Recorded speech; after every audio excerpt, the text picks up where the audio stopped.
Or you need to eat big to get big? Well, the answer to this question depends on how big and how you want to look. Are you want to get big with high body fat percentage? If yes, then the answer to this question is yes. However, if you want to build muscle while still having a decent six-pack, then you don't need to eat big to get big. I know alone.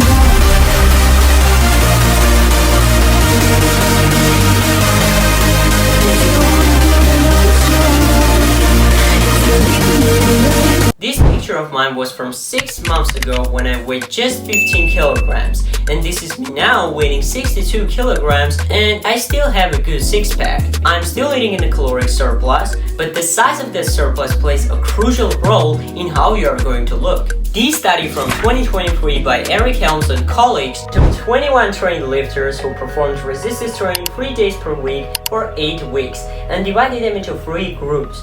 First group ate at higher caloric surplus 50% above maintenance calories, second group ate at maintenance calories, and third group ate at moderate caloric surplus of 5% above maintenance calories. Study tested muscle growth of the quads, triceps and biceps, and strength of 1 rep max on the squats and bench press. After 8 weeks, here's what they found. After 8 weeks, all groups increased muscle growth and strength, with the moderate and high surplus group increase in quads and triceps muscle size being similar. However, higher surplus group gained a lot of unnecessary fat, and strength increase in 1 rep max in squats and bench press were similar too in high and moderate surplus groups.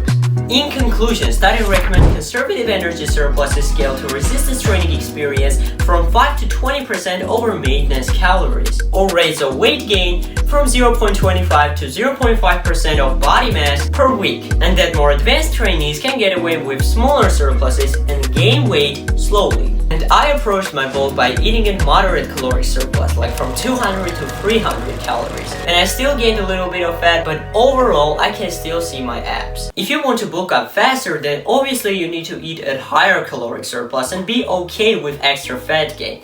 I think people are entering a bulking phase with the goal of building muscle, right? They don't want to put on tons of fat. And when you will put on a lot of fat, you will need to cut longer. So that means all that muscle that you have built on the dirty bulk, you will lose not all of it, but most of that muscle because of the prolonged cut and the size of the caloric deficit. When lean bulking, you need to take your maintenance calories, for me that's 2500 calories, and you need to add to it from 200 to 500 calories. 20% of your calories per day should come from protein, and you need to eat from 1.6 to 2.2 grams per kilogram body weight per day of protein.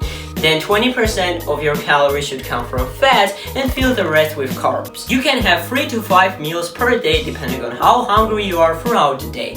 I like to eat 4 meals per day with some snacks like serving of protein shake and a piece of fruit. I aim to have 700 calories per meal with each of at least 30 grams of protein, spaced evenly 1 to 2 hours from each other. I found for myself that I can stick with this approach. You need to find what works for you depending on your lifestyle and preferences.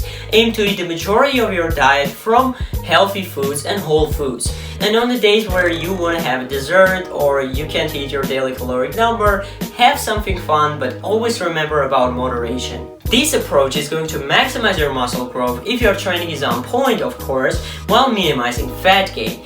If you found this video helpful, please leave me a thumbs up, subscribe if you haven't already, and I will see you guys in the next one.